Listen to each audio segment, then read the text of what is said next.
میں بڑے ادب و احترام کے ساتھ اپنے اساتذہ اکرام جناب مفتی اخلاق صاحب دامت برکاتہ عالیہ کو دعوت اسٹیٹ دیتا ہوں کہ وہ آئیں اور اپنے مختصر سے بیانات کے اندر ہم سب کے دلوں کو مفتخر فرمائیں۔ الحمدللہ وکفا وسلام علی عبادہ الذین اصطفى اما بعد فاعوذ باللہ من الشیطان الرجیم بسم اللہ الرحمن الرحیم وما خلقت الجن والانس الا لیعبدون صدق اللہ مولانا العظیم وصدق رسولہ النبی الکریم ونحن على ذلك لمن الشاهدين والشاكرين والذاكرين والحمد لله رب العالمين۔ وہ معزز تھے زمانے میں مسلمان ہو کر، وہ معزز تھے زمانے میں مسلمان ہو کر، ہم ذلیل و خوار ہوئے تارک قرآن ہو کر۔ کی محمد سے وفا تو نے تو ہم تیرے ہیں، کی محمد سے وفا تو نے تو ہم تیرے ہیں۔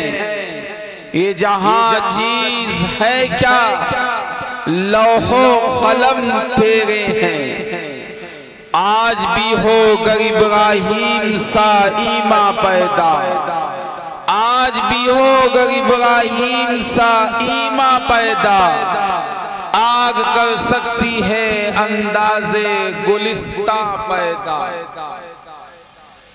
اسٹیج کے اوپر جلوہ افروز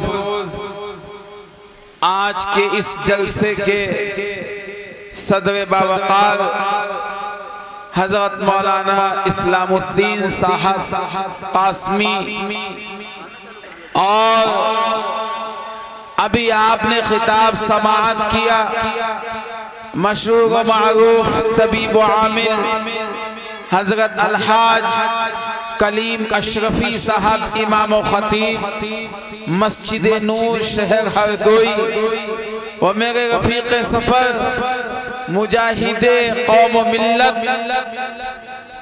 نوجوان عالم دین حضرت مولانا عبدالرحمن صاحب جامعی صدر جمعیت علماء قصبہ گوپامو ضلع ہردوئی، اور آج کے اس جلسے کی بہت ہی خوبصورت تلاوت کے ذریعے سے آغاز فرمایا قاری محمد ارشاد صاحب، اور بحسن خوبی آج کے اس جلسے کی نظامت کے فرائض انجام دے رہے شیخ محمد عرفان صاحب، اور ماشاءاللہ ابھی آپ نے ہندوستان کے مشہور و معروف شاعر اسلام عالی جناب شرافت بسوانی صاحب کو سماعت کیا۔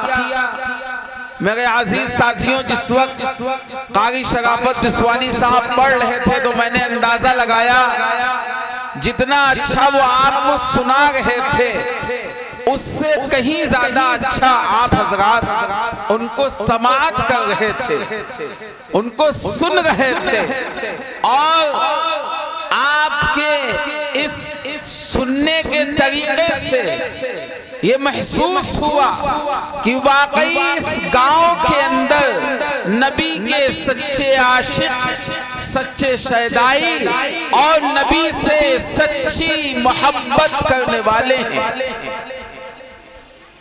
کہ آپ حضرات نے نعت کے ایک ایک شعر کے اوپر سبحان اللہ الحمدللہ بھی کہا، اور ماشاءاللہ آپ حضرات نے ان کو نذرانے سے بھی نوازا۔ قاری شرافت بسوانی ہندوستان کا وہ واحد ایسا شاعر ہے کہ آج تک میں قسم کھا کے بیان کرتا ہوں آج کے اس جلسے میں کہ میں نے شرافت بسوانی جیسا مخلص شاعر نہیں دیکھا۔ شاعر تو بہت سے ہیں، اس وقت بہت سے شاعر شاعر ہیں مگر اتنا مخلص، اتنا محبتی اور اتنے اچھے اخلاق کا مالک اگر کوئی شاعر ہندوستان کے اندر میری نظروں میں ہے تو میرے عزیز ساتھیوں وہ شرافت بسوانی ہے۔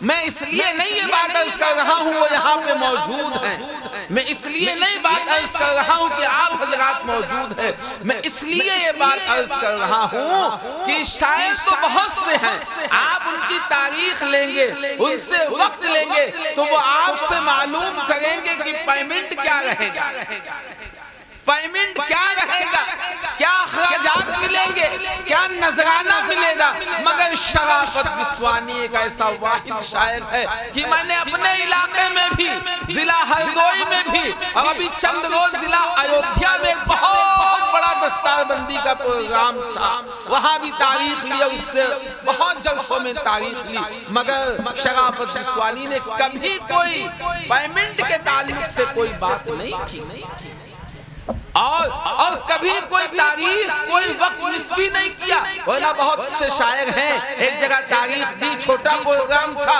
معلوم ہوا بہار کا پروگرام مل گیا، بنگال کا پروگرام مل گیا، ادھر معذرت کر لی ادھر جا کے پہنچ گئے۔ نہیں، یہ آپ کے لیے خوش نصیبی کی بات ہے، بھٹا پوربا کے رہنے والوں آپ کے لیے خوش نصیبی کی بات ہے، اور یہ حافظ شاداب کی محنتوں کا نتیجہ ہے کہ ایک چھوٹے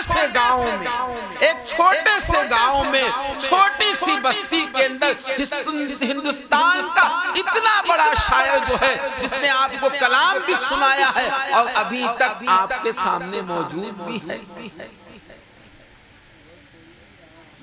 ابھی تک موجود بھی ہے، یہ آپ سب کے لیے خوش نصیبی کی بات ہے۔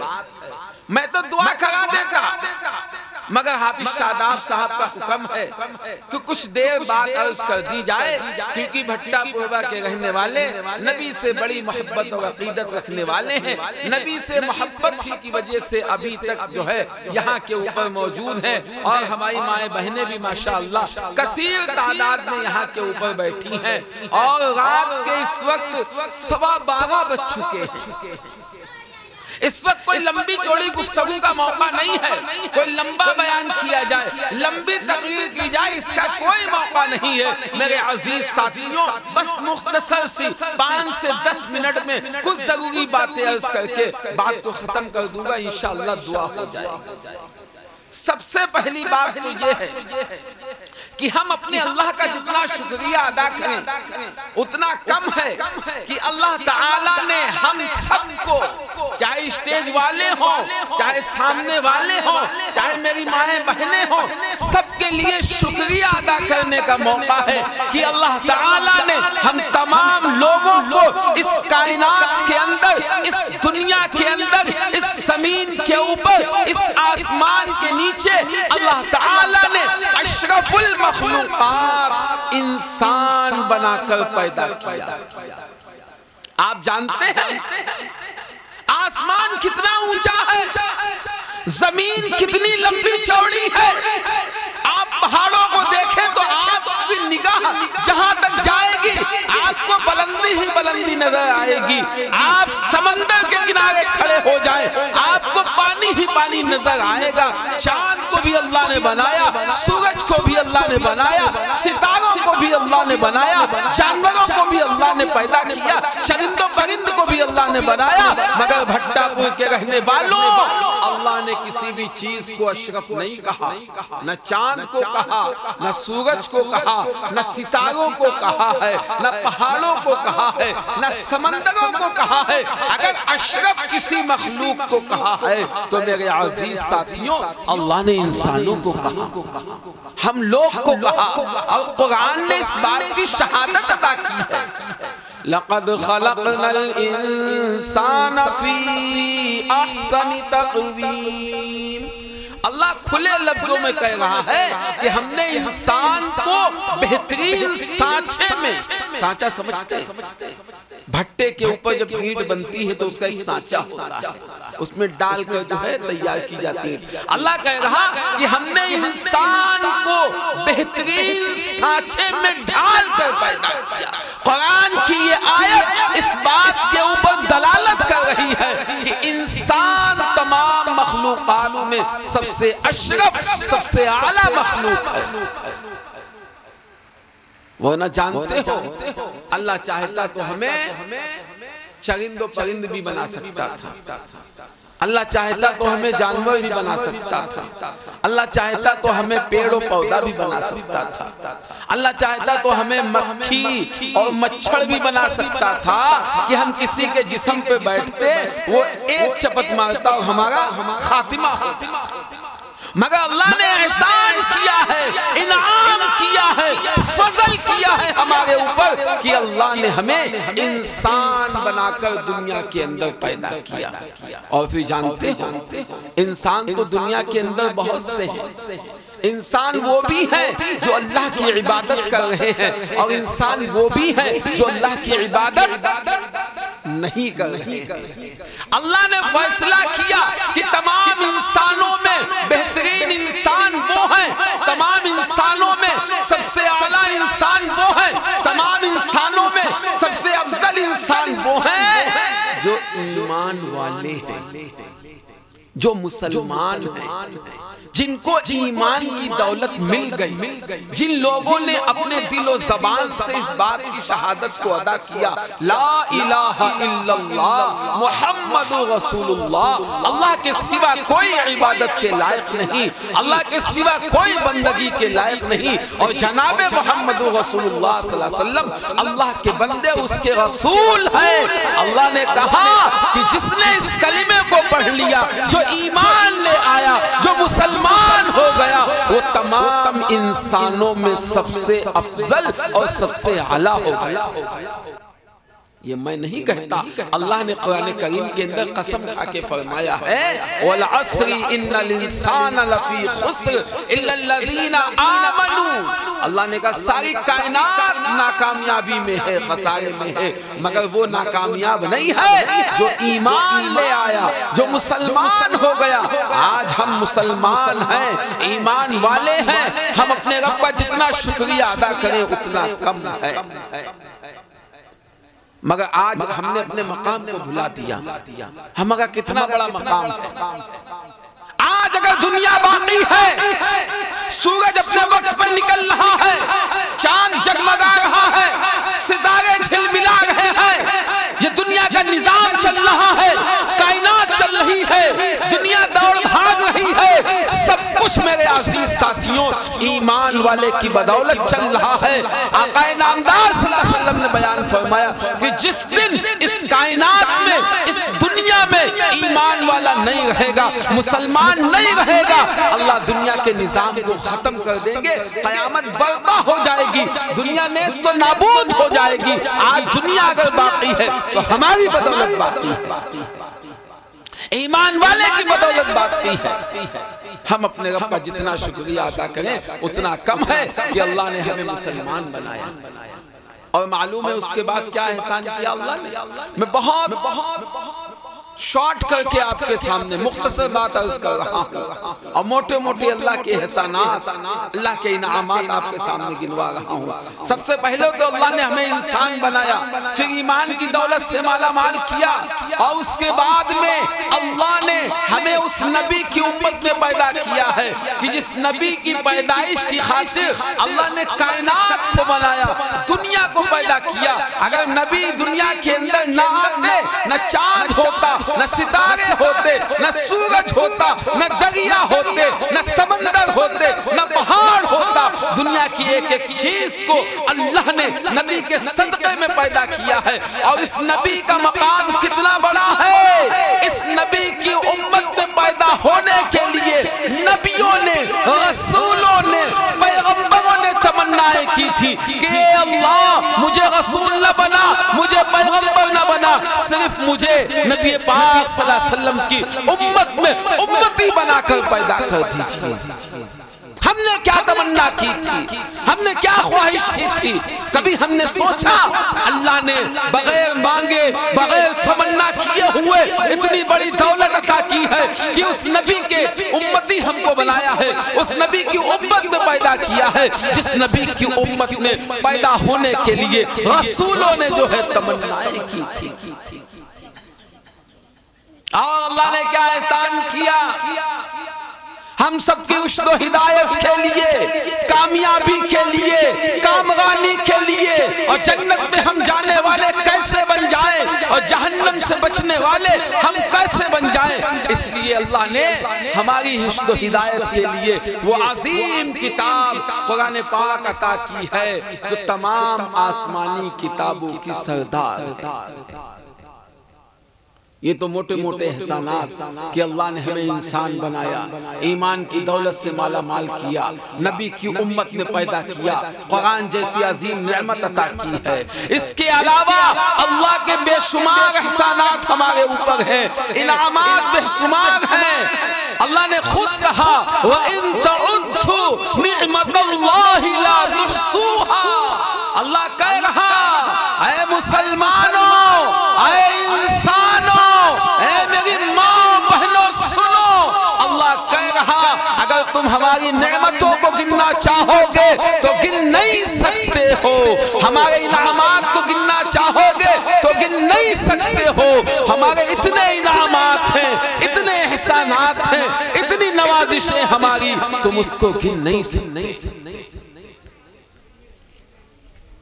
اب سوچنے کا مقام کیا ہے کہ آخر اللہ نے اتنے احسانات، اتنے انعامات، اتنی نوازشیں ہمارے اوپر کیوں کی ہیں؟ بس اسی کو عرض کر کے بات ختم کہ اللہ نے ہمارے اوپر اتنے احسانات کیوں کیے ہیں اور اللہ نے کیوں ہمیں دنیا کے اندر پیدا کیا ہے، ہم دنیا کے اندر کیوں آئے ہیں۔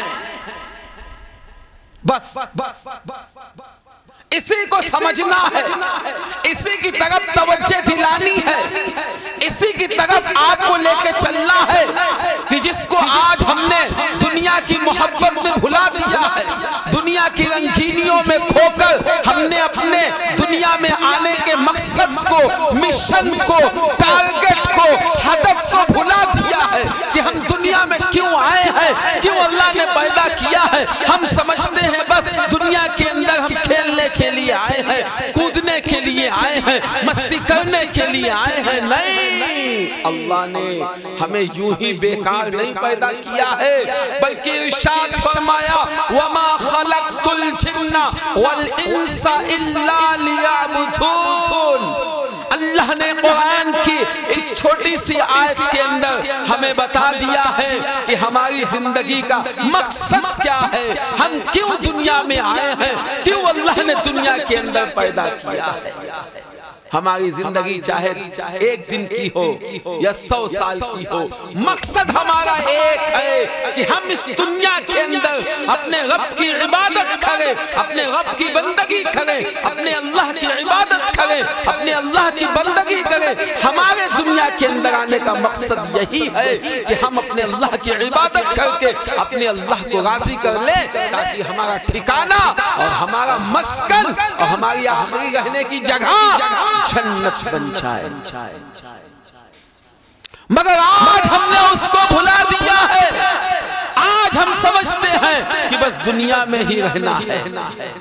ہم ایک منزلہ مکان بنا رہے ہیں، 2 منزلہ مکان بنا رہے ہیں، 3 کی تیاری کر رہے ہیں، ایک کھیت ہمارے پاس میں ہے، دوسرے کی تیاری چل رہی ہے، ایک پلاٹ ہمارے پاس میں ہے، دوسرے کی تیاری چل رہی ہے۔ ہم سمجھتے ہیں ہمیشہ یہی رہنا ہے۔ یاد رکھو میرے عزیز ساتھیوں، ہمیشہ اس دنیا کے اندر کسی کو نہیں رہنا ہے، جو آیا ہے اس کو جانا ہے۔ یہ دنیا ہمیشہ رہنے کی جگہ نہیں ہے، ہمیشہ رہنے کی اگر جگہ ہے آخرت کی جگہ ہے، آخرت کی دنیا ہے، آخرت کا مقام ہے۔ اللہ نے کہا وَالْآخِرَةُ خَيْرٌ وَأَبْقَى، آخرت کی زندگی بہترین زندگی ہے اور باقی رہنے والی زندگی ہے۔ اسی آخرت کے تعلق سے اللہ نے فرمایا یا ایوہ الذین آمنوا قوا انفسکم واہلیکم نارا وقودها الناس والحجارہ اعدت للکافرین۔ اللہ نے کہا اے مسلمانوں، اس میں مرد بھی شامل ہے، اس میں عورتیں بھی شامل ہیں۔ اللہ کہہ رہا اے مردوں، اے عورتوں، اپنے کو جہنم کی آگ سے بچاؤ اور اپنے اہل و عیال کو، اپنے بال بچوں کو، اپنے گھر والوں کو جہنم کی آگ سے بچاؤ۔ اور جہنم کی آگ کیسی ہوگی؟ جہنم کی آگ کیسی ہوگی؟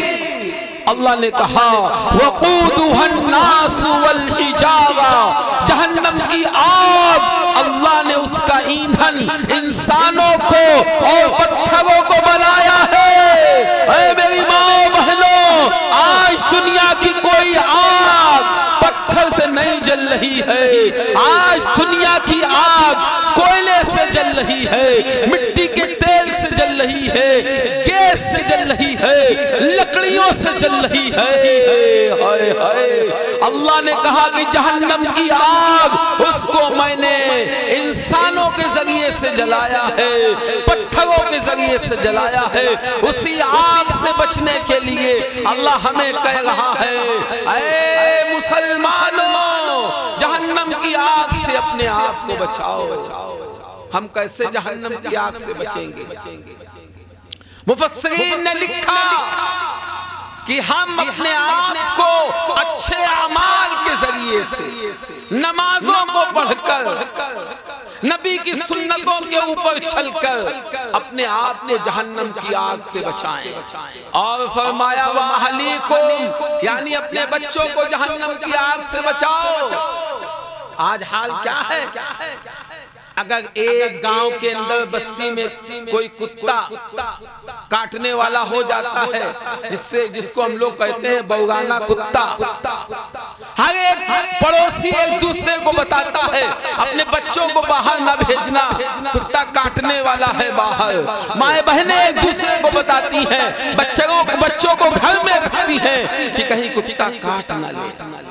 مگر آج ہم اپنے بچوں کو جہنم سے نہیں بچا رہے، جہنم کی آگ سے نہیں بچا رہے، جہنم کے خون و پیپ سے نہیں بچا رہے۔ ہمارے بچے کیسے بچیں گے جہنم کی آگ سے؟ خون و پیپ سے ہمارے بچے کیسے بچیں گے؟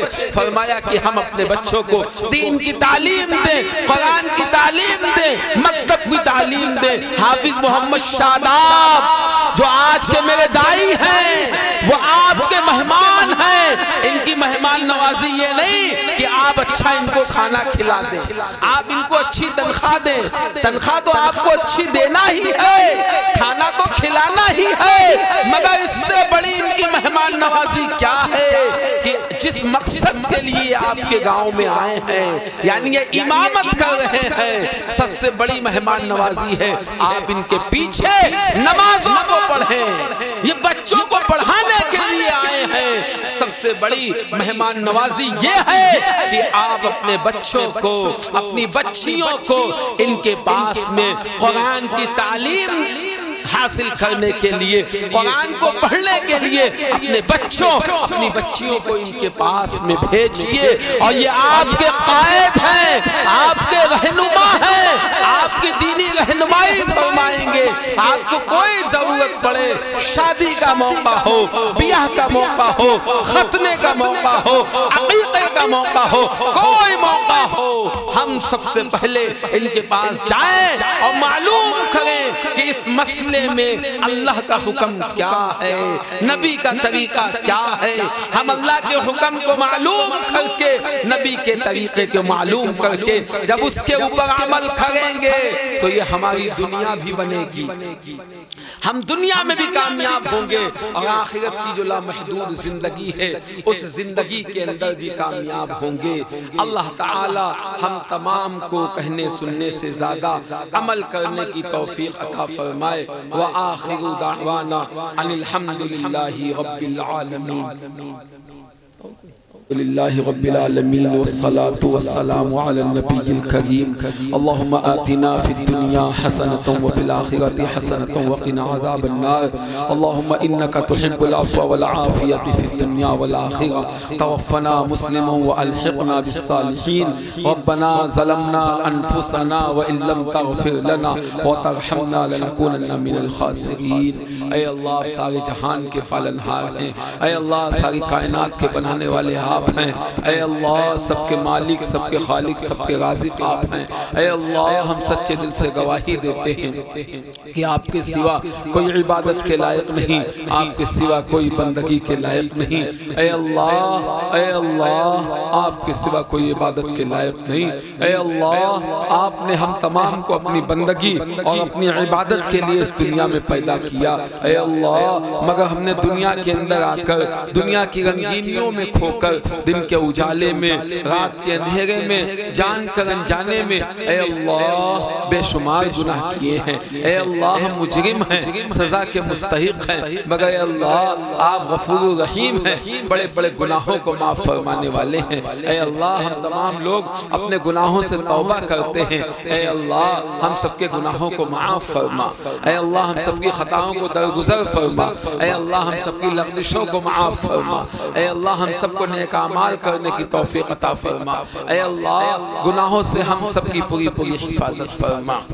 اے اللہ جو بیمار ہیں اے اللہ سب کو شفا عطا فرما۔ اے اللہ خاص طور سے اس گاؤں کے اندر جو لوگ بیمار ہوں یا اس گاؤں میں جو لوگ رہتے ہیں ان کے رشتہ دار جو لوگ بیمار ہیں اے اللہ خاص طور سے سب کو شفا کاملہ عاجلہ دائمہ مستمرہ عطا فرما۔ اے اللہ جو پریشان حال ہیں سب کی پریشانیوں کو دور فرما۔ اے اللہ جو مسلمان مرد عورت اس دنیا سے جا چکے ہیں اے اللہ سب کی مغفرت فرما۔ اے اللہ سب کو جنت کے اندر داخلہ نصیب فرما۔ اے اللہ جو زندہ ہیں سب کو ایمان کے اوپر زندہ رکھ، اور اے اللہ سب کا ایمان کے اوپر خاتمہ نصیب فرما۔ اے اللہ تمام مدارس کی، مساجد کی، خانقاہوں کی، عبادت گاہوں کی، قبرستانوں کی اے اللہ پوری پوری حفاظت فرما۔ اے اللہ ہمارے ملک ہندوستان میں امن و امان قائم فرما۔ اے اللہ ہمارے صوبے میں امن و امان قائم فرما۔ اے اللہ خاص طور سے اس بستی میں، اس گاؤں میں بسنے والوں لوگوں میں آپس میں میل و محبت، اتحاد، اتفاق، پریم، بھائی چارہ پیدا فرما۔ اے اللہ انتشار سے، اختلاف سے، لڑائی جھگڑے سے اے اللہ ہم سب کی پوری پوری حفاظت فرما۔ اے اللہ آج کے جلسے کو قبول فرما۔ اے اللہ جن لوگوں نے باتیں بیان کی ہیں اے اللہ ان کے بیان کرنے کو قبول فرما۔ اے اللہ جو لوگ سننے کے لیے آئے ہیں اے اللہ ان کے سننے کو قبول فرما، اور اے اللہ کہنے سننے سے کہیں زیادہ اے اللہ سب کو عمل کی توفیق عطا فرما۔ اے اللہ جن لوگوں نے آج کے اس جلسے کے لیے محنتیں کی ہیں اور اے اللہ جو چندہ دیا ہے اے اللہ اپنے روپیوں پیسوں کو دیا ہے اے اللہ سب کی محنتوں کو اور اے اللہ سب کے چندوں کو قبول فرما۔ اے اللہ اس گاؤں کی تاریخ میں جیسا معلوم ہوا ہے یہ پہلا جلسہ ہے اے اللہ بہت خوب ہوا ہے اے اللہ جتنا اندازہ نہیں تھا اے اللہ آپ نے محض اپنے کرم سے، اپنے فضل سے اتنا اچھا کرا دیا ہے۔ اے اللہ اس جلسے کو قبول فرما، اس پروگرام کو قبول فرما، حبیب شاداب کی محنتوں کو قبول فرما، اور اے اللہ اسی طریقے اس گاؤں میں بار بار اس طریقے سے نبی کی محفل سجنے کی توفیق عطا فرما۔ اے اللہ جنہوں نے جو ہے تعاون کیا ہے اے اللہ ان کے تعاون کو قبول فرما کر اے اللہ غیب کے خزانے سے اے اللہ بہترین اجر عطا فرما۔ اے اللہ جو ہم نے مانگا ہے وہ عطا فرما، اے اللہ جو مانگنے سے رہ گئے اے اللہ وہ بھی عطا فرما۔ اللہ جتنے لوگ یہاں کے اوپر بیٹھے ہیں بوڑھے بھی ہیں، نوجوان بھی ہیں، بچے بھی ہیں، ہماری مائیں بہنیں بھی ہیں اے اللہ ان کے دلوں کے اندر بہت سی دعائیں ہیں، تمنائیں ہیں، آرزویں ہیں اے اللہ مرادیں ہیں یہ ہم سے بتا نہیں سکے، کہہ نہیں سکے اے اللہ مگر آپ تو علیم بذات الصدور ہیں، سب کے دلوں سے واقف ہے کون کیا مانگنا چاہتا ہے، کس کی کیا مراد ہے، کس کی کیا آرزو ہے اے اللہ محض اپنے کرم سے، اپنے فضل سے سب کے دلوں کی تمام جائز دعاؤں کو، مرادوں کو قبول و منظور فرما۔ اے اللہ ہماری ان دعاؤں کو حضور پاک صلی اللہ علیہ وسلم کے صدقہ طفیل میں قبول و منظور فرما۔ وصلی اللہ تعالی علی خیر خلقہ محمد وعلی آلہ وصحبہ اجمعین برحمتک یا ارحم الراحمین صلی اللہ علیہ وسلم۔